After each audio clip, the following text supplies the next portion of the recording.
Our interviews for tonight. Margo, you can come up We just came back on. you can Recess. introduce yourself to the...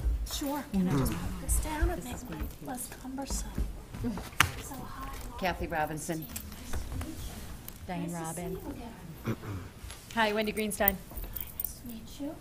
Try to navigate there. Yeah, that's your first Good luck test. with the wires. Hi, Bill Chaplin. And Nice I to meet you. look- Yeah. Nice to meet you. Hi, Steve Tringali. Nice to meet you. Nice to Hi, meet Mike Buckley. Pleased to meet you. you. Nice to meet you, Mike. Hi, Brian. Everyone. Brian Faulkner. How do you do? Nice to meet you. You got arena. Delicate. It's your first test. I don't throw a rug over it or something. I mean, So thank you. I will, our first candidate is Margo Austein. She's the Assistant Superintendent of Student Services in Sutton Public Schools. That is correct. So we want to thank you for joining us tonight and allowing us the opportunity to learn more about you and your professional experience and your educational priorities and how that's a match for our superintendent job in Blackstone Millville. So thank you for coming. Great, and I want to thank you all for doing this. I did this process 4 years ago, so I know the commitment it is, and so I commend you for it, and I wish you well as you interview us all. Thank you. So we have a series of questions. We're going to ask no particular order, Sure. but if you wanted to maybe start with an opening statement, and we'll go from there. Sure. So thanks again for having me. I appreciate being here. This is an interesting process.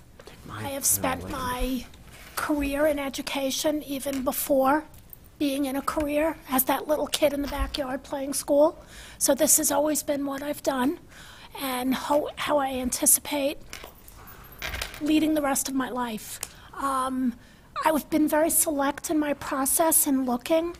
When I first started as an educator, the classroom was where I wanted to be, knowing eventually I had planned to be an administrator, but I was in the classroom for 28 years. I hadn't really anticipated looking to be an assistant superintendent or a superintendent until I had the opportunity to spread my wings. And that was a very fortunate experience for me in my current position with my current superintendent. So I've been there 8 years, and I'm a person that kind of stays put. I don't spread myself around too much. I was in my previous location 20 years. And when I looked at the places that I was interested in applying to, your school community really spoke to me. And it spoke to me even more so when I met with your search committee, when I even asked them, why should I want to come to Blackstone? And you are a lovely community. You're doing great things. I've spent my time looking at your schools. I enjoy your videos, your YouTube videos, where I think I got to see your kids. And that's what makes being an educator a special thing, that you get to see kids every day. I'm fortunate to be located within a school in Sutton. We are even more fortunate. We're one campus, so I can be in any of my buildings within a 5-minute walk, which is a wonderful thing. So for you, it's a little further than that. But I would hope, again, to have the opportunity to come learn a little bit more, to move forward in this process, because you look like your small learning groups, your small elementary groups that feed into your middle school and feed into your high school would be places that I would enjoy getting to know kids and move them forward. One of the things I think I heard from the interview committee, your first group, was that you have all the right pieces. And I think that's what I saw. But you need somebody to kind of steer the ship. And I've had a wonderful opportunity in steering the ship in Sutton. And they're in a great place. They're moving forward. We've got a great strategic plan that I was in charge of executing. And so they're making that progress. So I think that this might be a good place and a good match for me. Great, thank you. So I'll have the first question. Just kind of let us know a little bit about what you think the most important first steps for a superintendent coming to a new district would be. I think getting to know your culture. I think really getting into the schools and listening very, very carefully to what people have to say. You've done a nice job with your surveys to find out the qualities, the characteristics that people are looking for. You've identified some specifics that you need to see executed within this first 6 to 12 months. But I don't think you really get a sense of that till you're in the schools, talking to people, meeting people, seeing what's going on in the classrooms, talking to your leadership team, and hearing what they have to say. I got a little bit of sense of that, especially for the 2 YouTubes when I got to see Mr. Cameron and Mr. Dubek, is that? Dudek. How the things he specifically said. And I love that his YouTube is to bring your middle school students to say, don't leave us. Stay in our community, come to our regional high school, and that's what you want to do. So I got a greater sense of that because those 2 YouTubes allowed me to see your students. They spoke of the things that are taking place here at the school. I enjoy and appreciate that it's not all about academics. You have a strong athletic commitment. You have a strong commitment to your music department with your marching band, without a doubt. I appreciated seeing that there were opportunities from some hands-on things happening at your high school to support the students that are not getting into Blackstone Valley Technical High School, because we know that's unfortunately a very small piece of the population. So we have to have those opportunities for our students. So again, getting out there into the schools is only one piece of it. Holding some forums where, again, you have community members that come in and they're able to share with you what they're looking for the Blackstone Millville Regional School District to support. So I think that's another avenue to get some information from folks. Great. Steve? One of the things we're trying to do is improve our use of data to make decisions in the district. Can you tell about a time in your experience where you have used data to be a change agent in your school or in past districts? I'm very data-driven. Not exclusive of human beings, but I believe data is a very objective way to take a look at information. So when you can look at the information objectively, it's nothing personal. I'm not going to say anything about anything. It has nothing to do with you. It looks at our practices. Something that very specific that comes to mind is taking a look at data. Obviously would be MCAS data, where we took a look and we said, wait a second, our elementary students are not performing the way we want them to in English language arts on open response questions. So we were able to narrow the search down by using some of the data tools. At that time it was Data Warehouse. We've now shifted from Data Warehouse.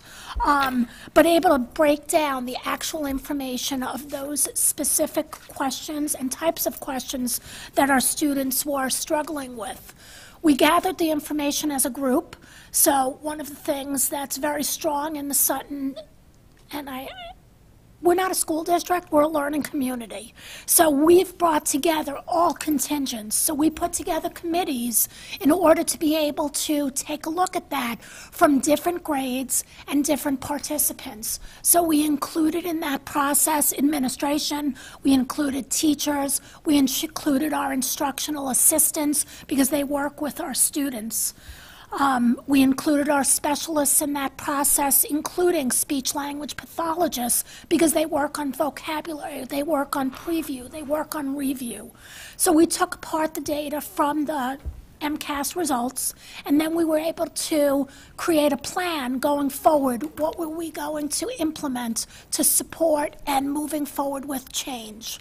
One of the things that we implemented specifically this year, we have during team time, and every one of our games, we have implemented team time, where they are focusing on creating open response questions that everybody responds to, then they look at the results together, and then they're able to, again, take a look at the information individually and be able to support one another.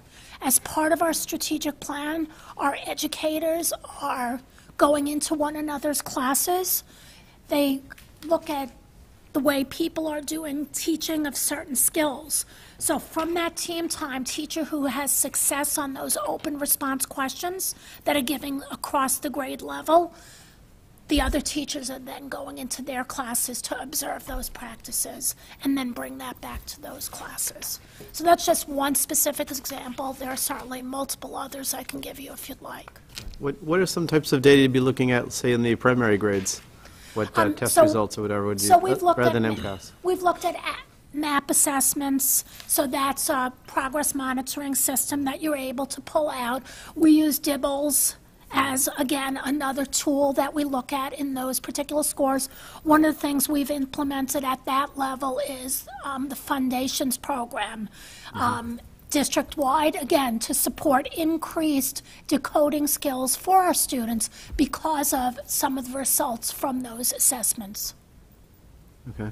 And what kind of data would you use to design professional development for the staff? And what also data would you use for personnel evaluation? So in terms of professional development, again, we do a lot of needs assessment. So in terms of that needs assessment, what we identified specific was our students were struggling with decoding. For that particular example, we then did a search, and that's a team of people working on it to look at what tools we might use. And then when we decided on Foundations, we took care of training our staff in that particular area. One of the things that I feel very strongly about is we have a lot of expertise in our school districts, so it doesn't always mean that we have to seek out outside consultants to do our professional development. I believe we have those resources many times, not always, but many times we have those resources to use, and we should take advantage of those, and then we set up those opportunities. In terms of teacher evaluations, I greatly appreciate the new teacher evaluation system. I think I shared with the interview committee, I don't think it was designed for small learning communities like we are, because I think we're fortunate. We have administrators that are going into classrooms on a regular basis.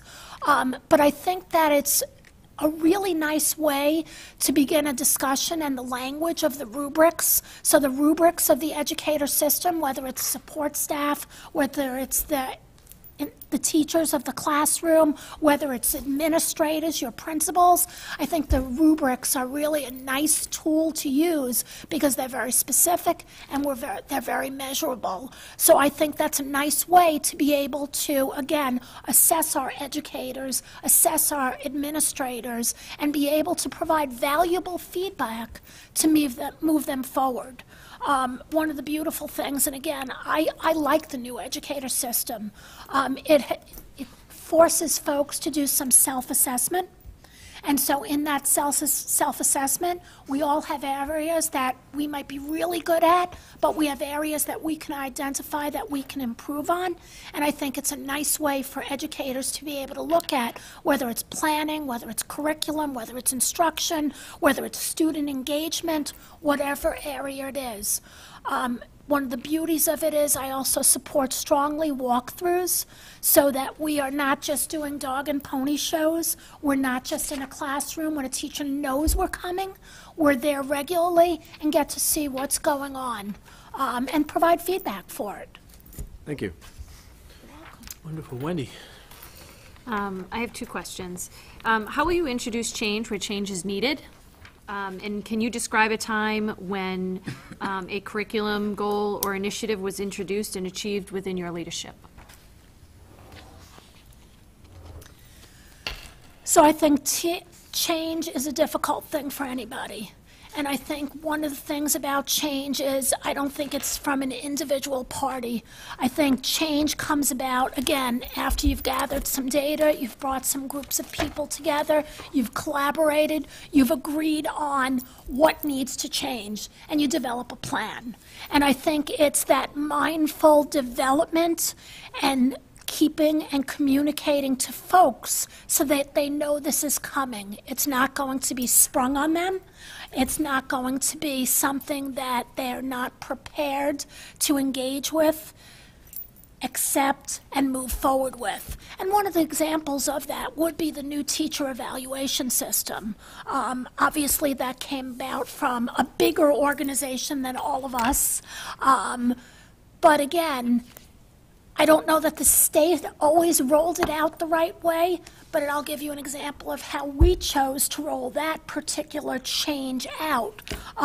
The new teacher evaluation, some districts were raised to the top districts. We were not a race to the top district. We chose, when we chose to roll it out, that we identified to deal with just 2 of the 4 standards. So we took a look at this. It's overwhelming to folks. They have to collect evidence. They're responsible for doing so much more than they've seen. So it was our job to educate them, teach them about it, and introduce it slowly in meaningful chunks so that they're ready to absorb it and accept it. And it doesn't mean that there would be bumps along the way that we need to smooth over and help them understand. So change is really a difficult thing, but if done in the right way, without just boom, this is what we're doing, no explanation, no reason for it. So again, it's groups of folks coming together to do that. Again, you asked about an initiating change. The new teacher evaluation would be one example where what we did was we introduced it to small groups first within our building, so they became the experts on it.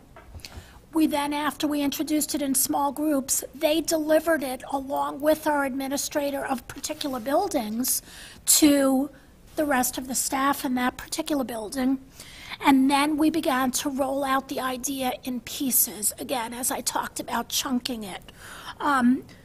We're at the mid-year point this year, and as I said, we were only dealing with 2 of the standards. Not to say we're not talking about the other 2, but they're not being measured against that. The feedback I hear from folks is it's still a little bit overwhelming, but every time that we meet with them, and that's an ongoing process, that comes down a little bit for them. One of the things about change is letting them know we're in it together. It's not something we're doing to you. It's not something we're doing at you. It's something that we're doing together, and the reasons we're doing it is for the benefit of our students to move forward with whatever change it is. So that would be one particular initiative that's very related to something that's out of our control. So I'm going to give you another experience of an initiative that was put forth that had nothing to do with DESE or anything else. So in terms of that type of initiative, one of the things that we identified was for all of our students to be doing more authentic assessments. So again, we built consensus identifying that this is something we wanted to be as a focus. The way we built that consensus is we had started this process in multiple small learning groups, professional learning groups, like our district learning team, like our district curriculum review committee, and I shared with the interview committee, we purchased schooling by design for every single staff member in our school district. So we purchased it for our instructional assistants, we purchased it for our custodians, we purchased that for anybody who works and engages in our school district on a regular basis, therapists. We then rolled that book out in those different smaller learning groups so that we were all looking through a common lens, so that we had common language to talk about, so everybody was part of that particular process. With the use of that as a common language, that's remained ongoing in our learning community. And so as we do anything with it, we're able to refer back to that material and the work that we did where we built the consensus in order to support that implementation of that program. There's ongoing times that we regroup so people have time to reflect and talk about and bring that information back and respond to how it's being received and what needs to happen with it. Very good. I just have one more. Sure. How will you bridge the gap between special education teachers, teaching community, and the regular education teaching community that enables students to meet content standards? So I've spent the greatest part of my career in special education. When I came to Sutton, it was a them and us kind of mentality that general education did this, special education did this. And again, it's very strong collaborative work, bringing people together so they understand we share a common goal, and that common goal is educating all students and educating them to the highest level that we possibly can to prepare them to exit our school system and go off, whether it's to college, to the workforce, to the military, to a trade. So those conversations and the idea that folks are beginning to open their classrooms for others to come and see and share those ideas. So it's about creating groups, small learning groups where people are brought together. And again, when I talk about schooling by design, that was one of the tools that we use to establish this idea of a common lens.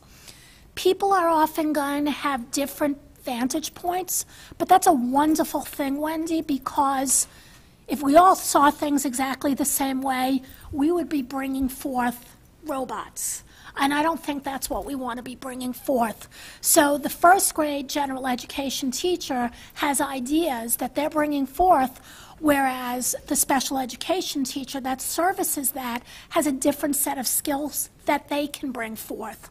One of the things I noticed in looking at some of your information is the need some work on response to intervention. And I think that's a really beautiful way to begin to bridge that gap, because general education and special education then are both responsible for supporting those students. It's actually a general education initiative, but your special education staff have a skill set that supports that as well. So I think part of it, again, is being able to share when people start doing their self-assessments. You're able to list and say, some of my skills that I'm really good at is classroom management. Some of my skills that I'm really good at is differentiating instruction for my students. As I talked about a little bit earlier in this response, the authentic assessments that we wanted teachers to develop, that was really a beautiful connection, because special education often says, well, we're not going to focus on language, we're going to do hands-on kind of stuff. And then general education gets on board with that hands-on kind of stuff. So they build those authentic assessments together, which again is part of moving the curriculum forward and bringing access to all of our students. So I think, again, small learning groups to again begin to engage in interactions, and I don't think it should just be school-based, because you have to have it vertically as well, because there has to be transitions from your elementary schools, and you have 3 of those, to your middle school, and then eventually, obviously, to your high school. Thank you. You're welcome. Brian? Could you explain your problem-solving approach? And could you give a couple of examples, one of where that has been successful and one where the outcome has left you wanting something different? So when problems arise, I tend to listen first. So I want to gather as much information as I can and try to find out from all parties what that problem might be, to try to understand everybody's perspective. So I'm going to listen a lot before I'm going to do any speaking. So I gather that information. If I don't have all the information I want, I may do some further investigating. And again, it may be some deep investigating, not just what's on the surface, not what people just happen to say or what's happening at that particular moment. And then once I've gathered all the information, I'll mull over in my head or seek out resources if I don't have the direct information. As a superintendent, as a special education administrator, We often are faced with things that are singletons. You know, you are the only one in your district, there's nobody there, so you have also resources. So I have no issues seeking out if I need some resources in order to gather some information in order to consider how to address something. I am very analytical in the way I go about things, so I gather my data. After I gather my data, I try to consider some options of how I'd like to move forward with something. If there are particular parties involved that I need to bring into that particular situation in order to figure that out, I might do that with offering those some options that I see from my vantage point and looking to get some feedback on it, and then looking to then execute that plan in order to problem solve. So that happens a lot. So in terms of problem solving, budget is a beautiful example of the need to problem solve. We have been in serious harm's way in my current community with budget problems. 4 years ago, I think we had a $1.2 million problem, if you want to call it that. And so, again, it's gathering all the information. When we build a budget, we ask our principals to develop a budget based on what they need. You're doing a needs assessment, you have these students, what are the programs you want, what are the instructional materials you need, what's the support staff, all the pieces to the puzzle. So we ask them to build a budget, and then we have to talk about how we're going to deconstruct the budget because we have to make up for funds. So again, gathering that particular information, that's what we did. What are our needs, and how are we going to resolve this delta, this problem that we have? Again, it was a problem-solving way that we went about solving that problem. We gathered all the information. We talked about how were we going to bridge that gap. We were done bridging the gap by doing the small things, the little things that you can cut and cut. $4,000, $6,000, that's not going to make much of a dent in $1.2 million deficit. We had to make some difficult choices to spend down some accounts, but if we were going to ask the town for some more money, we were going to have to spend down those accounts before we would ever do that.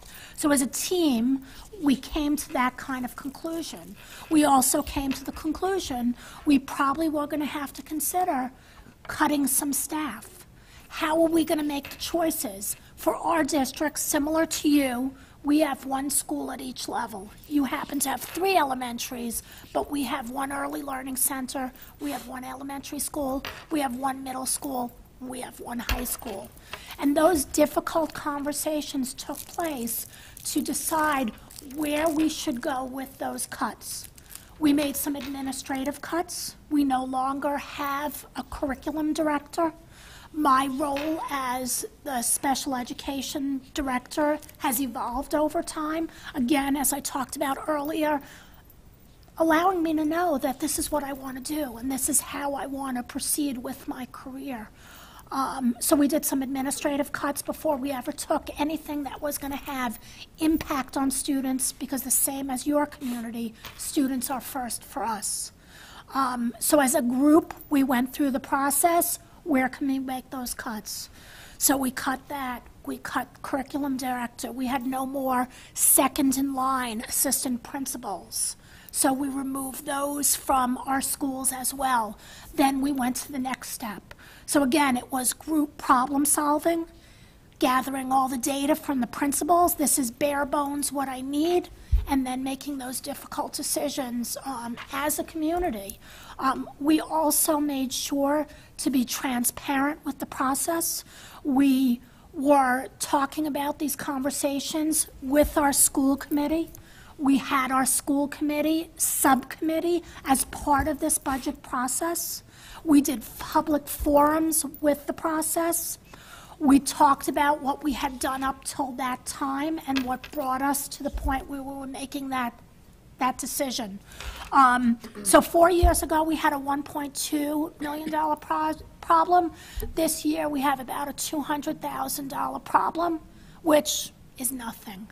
And I don't mean really nothing. I mean, to all of us, $200,000 is a lot of a problem, but compared to that, and we have dealt with our school committee, and they know how difficult those decisions were. So that was a problem-solving situation that has taken place every year for 4 years, for the last 4 years.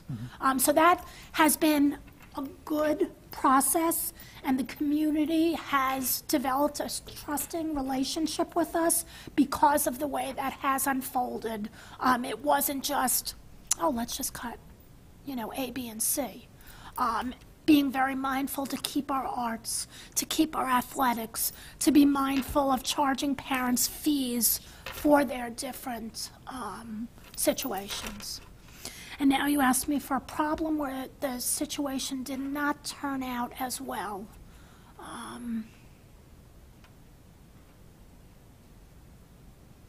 I was thinking the budget answer could do both, but If you're good with that, and again, it's never easy to have to make cuts. And as I said, I think the beauty of what I shared with you is it is based on difficult conversations. And it's never easy to have to cut staff. Especially you don't want to cut frontline people working with your kids. At the same time, and I will give you a little bit of an example, is I know you're struggling with some building issues. And that's difficult, and those are things that your budget goes to. And our buildings are one of the biggest assets to our communities. And so some of the resources have to be diverted from students to support your buildings. So that is a difficult thing to make decisions and say, from what I could tell, you had to do some work for your cafeteria work this year. There had been stuff that may have been let go and had to be now worked on. So I think some of your budget may have to be diverted. So you're doing some proactive planning and taking care of your systems so everything doesn't happen at once. And I think that's a difficult, not always well-received piece of your budget, but it is a piece of your budget. when and how do you decide to delegate or escalate an issue? I think that things that are building-based, education reform was very helpful in that process. Ed reform gave principals propriety to building-based situations. And so I think a lot of times issues like that have to be redirected. I think as a superintendent, if an issue comes to me and it has not gone through the correct line of command, I think then it may have to be redirected and said, have you followed the protocol that should take place? Have you spoken to your principal? I think there are some times when, and I think that we can all think of things that have been in the media recently, having to do with schools and having to do with situations at school that have a bigger impact than just at the building based. And I think that, there are times that a superintendent should become a part of it and participate in the process and have those conversations. And I think it is, again, about conversations. It's about communicating. It's not usurping. It's having conversations and saying, I think this is larger than a building-based issue where we need to move this forward and it needs to be dealt with at the district level. Thank you. You're welcome. Erin? Thank you. Please share with us how, as superintendent, you would gain support from our two communities to come together to do what is needed for our district. More specifically, how would you gain support for additional contributions when our budget is already the largest line item for each of our towns' budget? I think that's a difficult issue, whether you're two communities or whether you're one community. I think it's really important that communities know what's going on in schools. This is their biggest resource. And again, as you said, it's the largest line item for both of your communities. I noticed wonderfully, I saw that on Saturday, I believe you're having open house in all of your schools, and I think that's a beautiful thing, that open house, you have members coming into the community. I also saw that you plan to videotape that with the walkthroughs, so that again, it can be shown on your district website, so those people who don't get out and come to visit your schools to see that. I think the district website is a wonderful way to be able to get that information out. The YouTube videos that you have going on are beautiful. They speak loudly to some of the things that take place in the schools. And I don't know that the community at large, if they don't have children, always knows of that information. So as a superintendent, I think it becomes important to open the school district for some coffees. Again, Saturday's a beautiful day because people aren't working, but I think you can also do that during the week, and you can also do it in evenings where you have an opportunity for folks to come out to see your schools and see those activities. I'd certainly encourage community members to come out to your events. Certainly your drama presentations. I was amazed to look. I had your greeter take me to see the pit. I wanted to see the ball pit after I had read about the revolution. I thought that was a beautiful thing, the act of kindness. I didn't know how large your pit was, but I just knew 1,000 balls wasn't going to take up a lot of space. So I was interested to find out that they had to raise their goal to 5,000 balls. But I think the community needs to come into your schools and see, this is a beautiful flagship school. This is your newest facility. And I think people don't really know when you say to them, we need a new roof, they don't know what your schools are really looking like. And some of your schools are old. I think your oldest one is from the early 60s, if I'm correct. And obviously that makes me old too, but you understand what I'm saying in terms of that. I think, community members say, well, why do you need it? And I think that becomes our job to make sure that folks know what we're doing here, what's going on. I saw some newsletters. I think the newsletters are a nice thing. They vary by your different schools, and I think sending those newsletters out would be a nice thing to the community bulletin board as well. I think bringing the two communities together for different ideas in terms of, we put together, and again, I don't know if you have something similar, we have a district learning team. Part of members of our district learning team, we brought in community members, we brought in business owners, we brought in folks from our senior center. We had students participate in our district learning team. We had parents participate. We had the administrative team participate. And we had teachers participate. So everybody was, as a stakeholder for the community, participated in that district learning team. So the volunteers. The district learning team worked together then to come up with a common vision, mission, and learning principles. And you're welcome to go to our district website. That was 2 years' worth of work for our district learning team. So we jointly agreed, we built consensus, this is what we want to do. And then from there, our work with our curriculum review committee and our district learning team put that together, and then we worked together to develop a strategic plan. So all those folks had a vested interest. And by having that vested interest and developing a 5-year strategic plan and seeing us moving forward, they were able to say, we want to support the schools because we've identified this is what's important for us. I know I asked when I came to the screening group, I know there had been some work done on a strategic plan, and I know that your interim superintendent suggested you hold off until you have somebody in place. So I think you're poised to go forward in that, and I think it's important to get those stakeholders from your community to come participate in those type of activities. And we reach out to those people. We use our folks from the community who knows somebody, and we say, and we invite them to participate. And that way they'll be willing to support, you know, the biggest line item that they're going to have in their community. Okay, thank you. Do I have time for one more? Go ahead. And since we're a district that participates in school choice, Yep. and we have a highly respected Voc Tech school within close proximity, we seem to have a large decrease in enrollment each year from 8th grade to high school.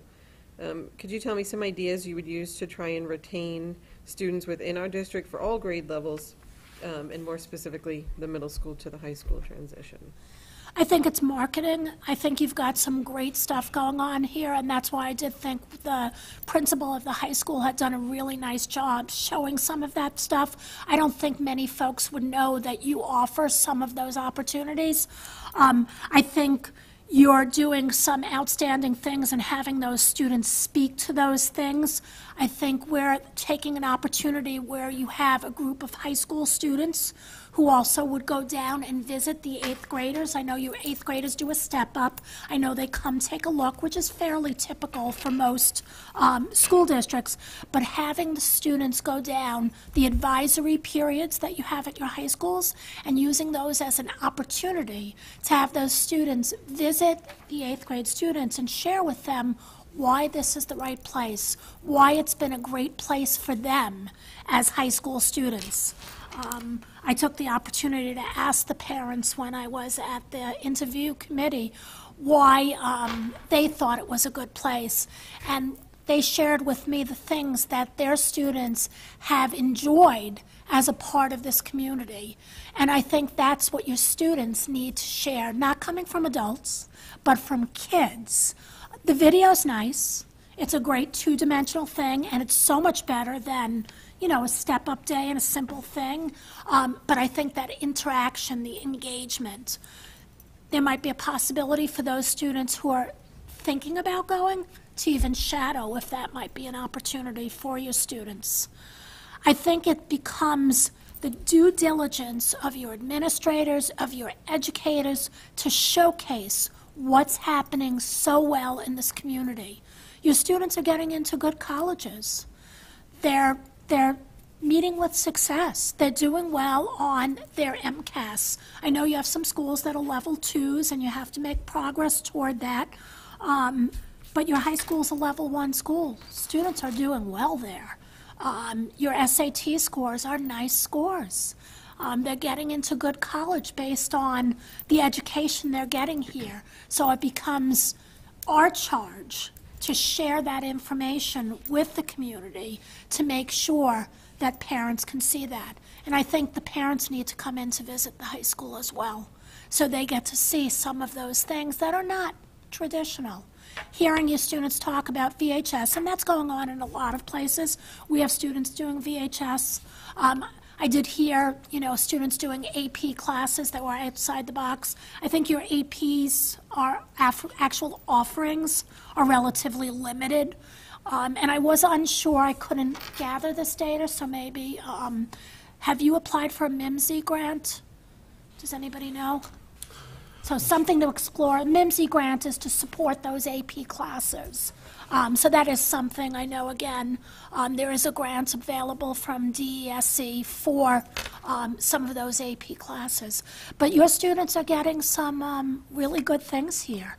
The Revolution, I think, is an amazing thing that's going on at your middle school. I think teaching kids to do random acts of kindness at younger and younger ages is an absolutely beautiful thing.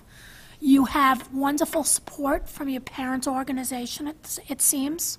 So I think that, you know, using them as an opportunity to share some of the things that go on would be nice as well. Thank you. You're welcome. Diane? Tell us about a recent and significant example of your own professional development, and how does this professional development result in a change in your thinking or practice? I constantly am doing professional development. Probably the most recent thing that I participated in was in terms of curriculum. Curriculum I'm a special educator by trade. I know curriculum pretty well. You become a jack of all subjects as a special ed teacher. I've taught preschool all the way through high school, including teaching English as a content and math as a content. But there's changes. The curriculum frameworks have now become Common Core state standards. And I really needed to understand what that meant, because we're saying to our educators, you need to implement this. And to them, it just is change. And I think, as Wendy asked me, about how do you deal with change, you need to know a lot of the information in order to be able to share the information. So every opportunity I've had, I've participated in those curriculum experiences to learn more about the changes. And I don't profess to be an expert on curriculum. I think I shared again with the first interview committee that I know one of the tasks for the superintendent will be hiring an assistant superintendent, and I would be looking for, if I was your chosen superintendent, somebody to balance that and with a strong understanding of curriculum. But I wanted to understand what's different about ELA. We had English language arts standards. They went all the way through. We were talking about reading. We were looking at having our kiddos do that. So what changed? And again, I needed to understand the growth and change in that to work more with the nonfiction material and understand specifically what does that mean for our teachers. By increasing my knowledge base, I'm better able to articulate that to teachers and to bring that down, and even to principals, to bring them down and say, listen, it's not that different than what we were doing before. There's a little bit of change. I've participated with DESE in what are called model curriculum units. So the DESE, Department of Elementary and Secondary Education, has developed 100 model curriculum units. Those are available to all school districts. I don't know if they've been rolled out here or not. And that is going to tie very strongly to what we all know as district-determined measures, all of which are due to DESE by June 1st. So again, it became important for me to understand and fully be able to understand that information in order to be able to begin to share that and roll it out with administrators and then roll it out to our faculty and staff. In order to do that, I think, one of the things you identified was, for your elementary school, the development of a report card. And we've been involved in developing standards-based report cards. And we've had to look at that again in order to be able to evolve our standards-based report card to support that we need to teach these Common Core standards. That's just the most recent example of professional development that I've been spending multiple opportunities participating in. Thank you. Michael? Good evening. Maybe you could share with us, I think all districts, at least in Massachusetts, seem to be suffering from the same fiscal pressure. So can you maybe explain to us how you've gone about and what your role has been in the development of the K-12 or pre-K-12 budget for the district, and maybe share with us some of your creative approaches to minimize cost and maximize services? So I've been involved in the district-wide budget for 8 years' time. For the last 4 years, it's been very intensive involvement. So prior to that, I was director of special education, so I had a special education budget, and so I dealt with developing an out-of-district placement budget. I dealt with dealing with what service delivery needed to happen in each building, so I would meet with all of the principals and assist them and work with them in creating and looking at every line item in terms of supporting the needs of the particular building. What are our number of students that have special needs? How are we allocating that? So that was up till 4 years ago, that it was pretty much working with each of the building, but principals, helping them and assisting the budget development, the number of staff they needed, number of FTEs for particular areas to support the student needs. About 4 years ago, it started evolving as my role started evolving, so that I became more involved at a broader level with the development of that budget and looking for ways for us to pare it down. So one of the things that we've worked very hard on, I've worked very hard on in my time in Sutton. When I arrived there, our out-of-district, about 11% of our budget was going to out-of-district placements. I think you're a little less than that right now. Currently, I have our out-of-district placement down to just under 4%. That's just under 4% of our overall budget. So I've reduced that considerably. And I don't know what your students look like, but the way I did that was building programs. So I built programs within our district, even though we are a small learning community, in order to be able to support our students, bring them back, and have them educated where they live. This is where they're going to spend the greatest amount of their time, and we want them always coming back to our community. So again, it was developing programs and then sharing and getting supportive parents for them to understand why it makes sense to bring their child back to our community. In terms of bringing in resources and revenue, it has a lot to do with grant writing. So some of the grants are entitlement grants, but there are also some grants that are, again, award grants that you can apply for, and I think I mentioned just before in terms of the MIMSI grant. So that's allowing us to support, it's a grant that's supported over 3 years to support the increase of AP classes at our high school. One of the things that we worked on, again, district-wide, is taking a look, are there services that can be shared? And by sharing the services, we're able to eliminate some positions, but still be able to bring the same level of support. Our budget process starts very early in the fall. It starts with us having a needs assessment. What does each building principal need? In my role, because I still wear my special education administrator hat, I meet with each of the principals. I'm able to tell them how many students they have that are on IEPs in their building. I'm able to give them the number they need for each of their particular areas, so they include that in their budget process. So that's for that piece of the puzzle with each of the principals. After we meet individually with the principals, we then come in together, myself and the other members of our central staff, which is my superintendent, myself, our business manager, and our technology director. And then we go through that budget with the principal to understand what they're requesting, what they're asking for. We have school committee next come in, and their school committee subcommittee, so not all 8 of you, but a subcommittee come in for then our principals to review what they're asking for in each of their buildings.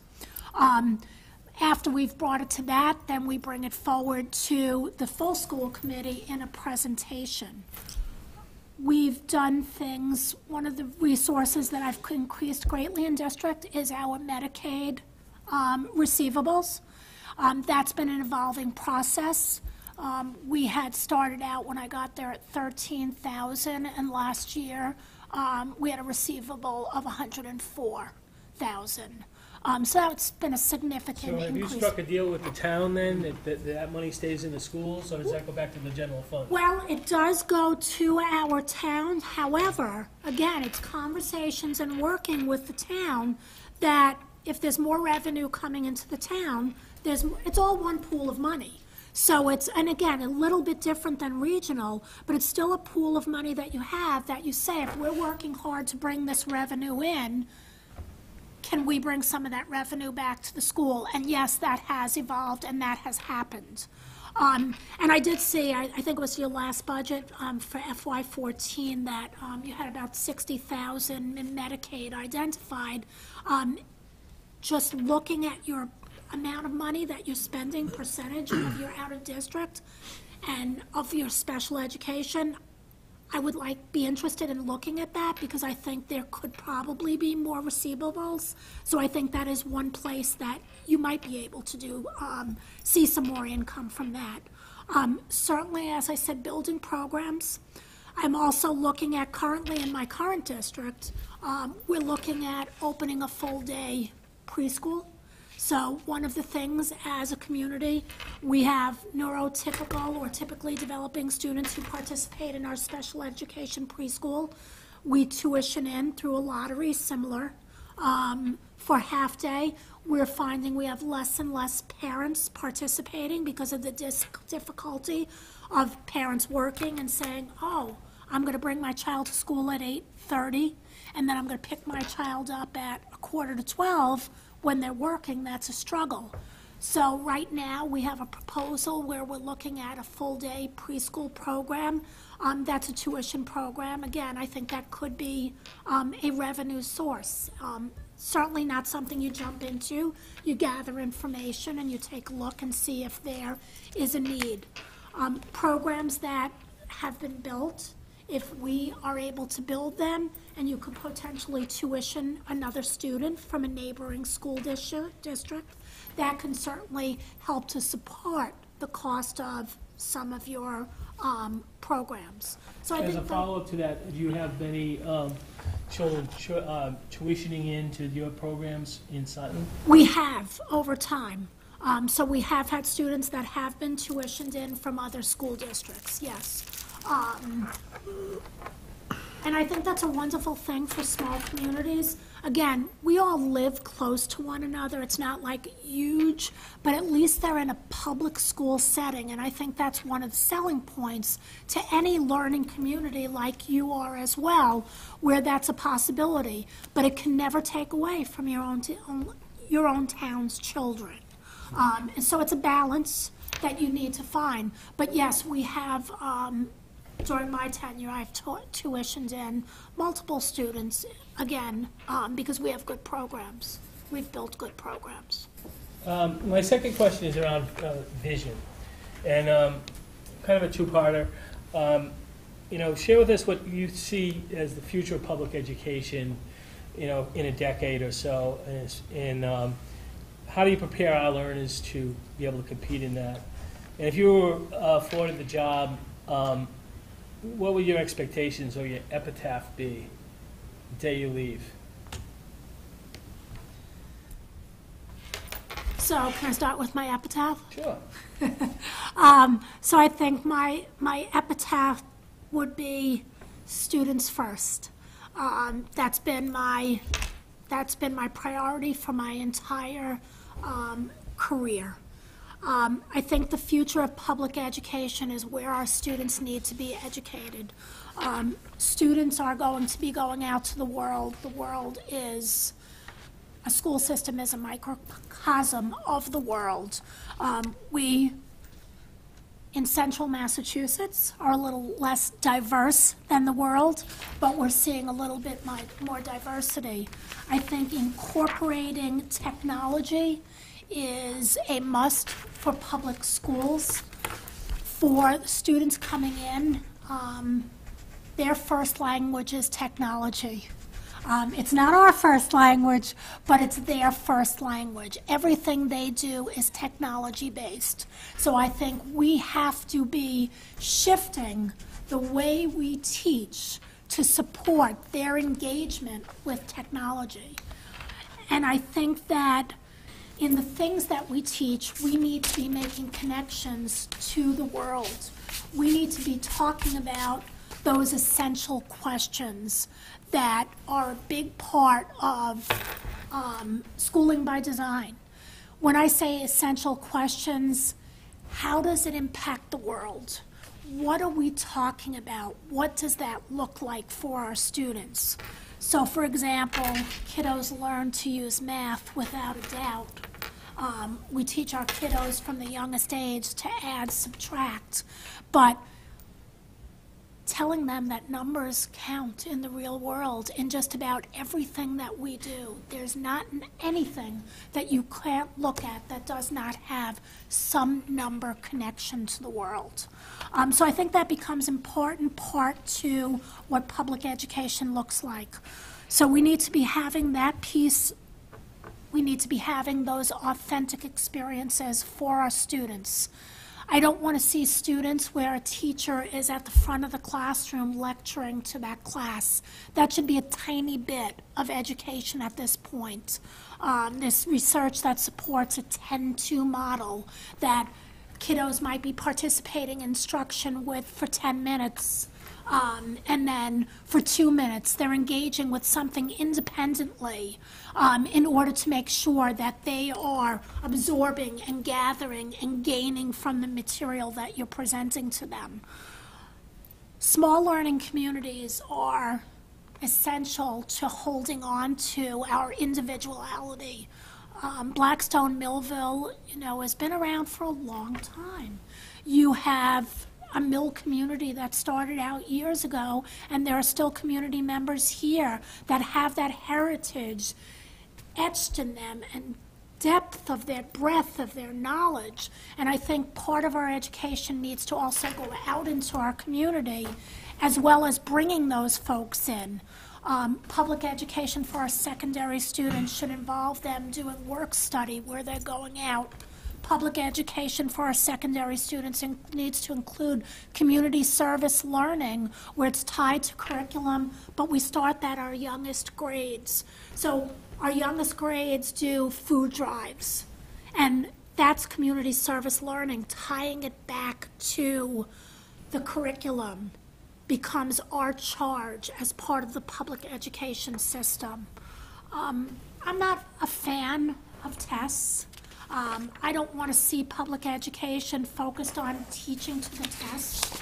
If we're doing right, we're providing our students with access to the Common Core state standards. We're engaging them in authentic learning experiences. We're incorporating technology into the work that they do as a natural part. Then I think we're preparing our students to exit our school system prepared to go to college, prepared to enter the military, prepared to take on a trade, go to another trade school, all those different walks of the things that we want them to be able to do. So as a follow-up to that, can you cite like an example, an instance in Sutton where you've been able to do this? Right now, every one of our teachers is charged with identifying 3 new authentic assessments this year. So they are charged with doing that either individually or as teams, and that is taking place. So I'll give you an example for an elementary school. So one of the authentic assessments that they created had to do with learning about the states, okay? So each student became an expert on a state. They did all kinds of things related to that state, creating stuff with posters, food items that had to do with their heritage, culture. They had to interview family members to get connections about that state that they were assigned to. And then that had to be presented. And then we did what was called learning walks for our students. So the students then were engaged in going from each of these particular presentations and hearing about them in small groups. So that's one authentic experience there.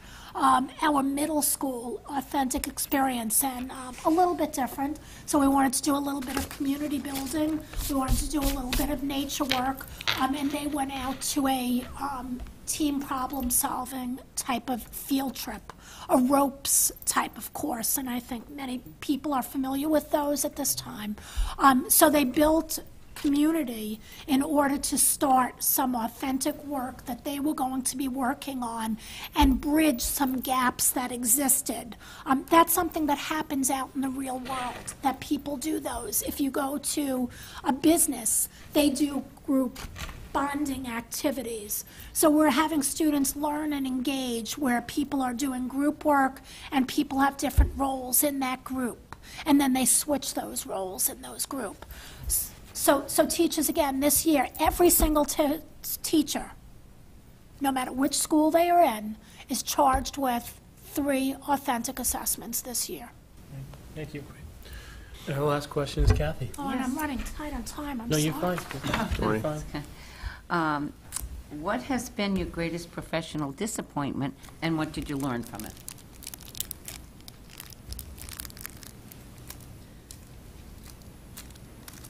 Probably my greatest disappointment as a special education educator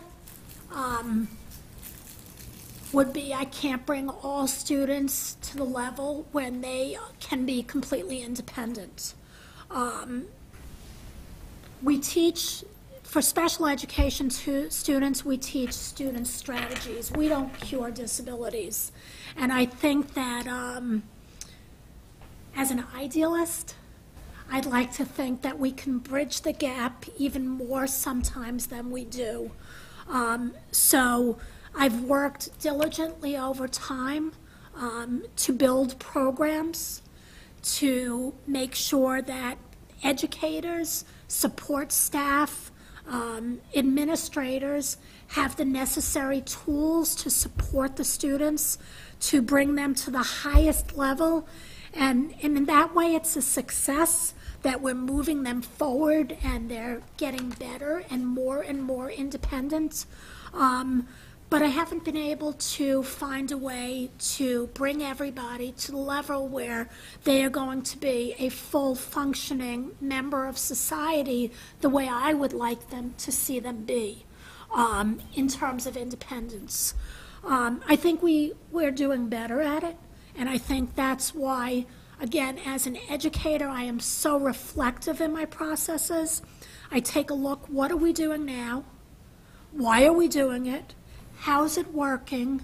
Going back to, I think, Steve's question, looking at the data, is there something else that we can be doing that might better support these students? And to go back to Michael's question, can I reallocate these resources in a different way to help better support students? So I have some students that are commonly, I would say they're kind of in-between students, where they might not be able to go off to college. They can go off to a reduced college. Quincy has some wonderful programs to support students. They have a wonderful resource center there. And what we've worked really hard, and this is the adjustment I've made, is to work for students to be able to do self-advocacy and to be able to recognize and understand, make sure the educators and the administrators and the counselors, say at our secondary level, and make sure those students have a full understanding of who they are as a human being, what their strengths are, what their challenges are, so they can go off to that next location, whether it's college, whether it's a trade, and be able to advocate and be able to say, this is what I need in order to move forward. So I think that's been a difficult thing for me to accept. We've worked hard in Sutton to build job programs, so work site programs. So again, we're working on providing another avenue. Those work sites, we have kiddos in vocational placements for a couple of students that's actually yielded employment after they've left. And that's been, again, another way for me to be able to say, we're making progress in this area, but one of the state indicators is a follow-up that you do to see where students are, and they do it multiple times afterwards. And it's hard to look and see that students drop out of college because they're not meeting with success. So I think, again, when I went back to Michael, what would my epitaph say? You know, students first. I want to know whatever decisions that we make as a school district, we've joined together, we've considered what is our goal, what's our outcome, what are we looking to do, and that we're taking every step toward that outcome.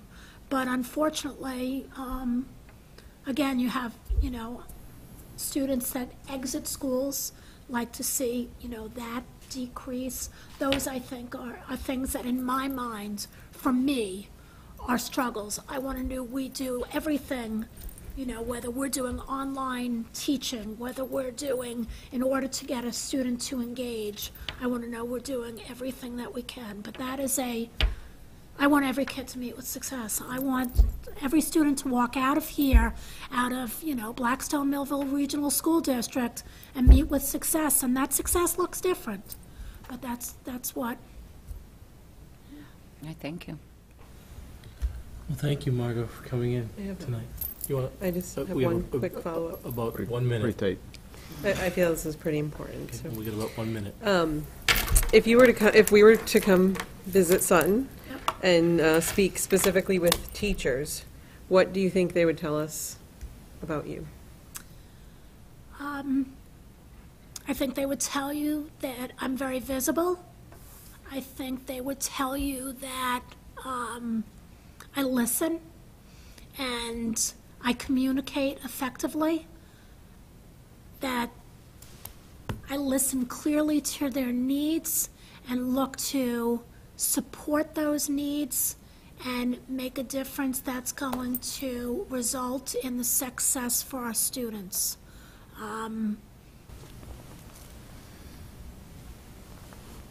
I think that they would tell you they have respect for me. I think they would tell you that in my tenure there, that I have put together a lot of nice things that aren't just owned by me. It's the collaborative work of groups that have looked at important information, made important decisions, and implemented plans that are working for kids. Thank you. Well, again, thank you, Margo, for coming in. Thank you very much. And, you know, the process is going to go on for about another week with us until next Wednesday, and then we'll go from there. Well, thank you, everybody. I appreciate your time, and as I said, I wish you well, and having sat where you're sitting, well, on the school portion 4 years ago, I greatly respect the process. So I hope you find the right match. I hope you'll consider me further. Thank you. Thank you. Thank you.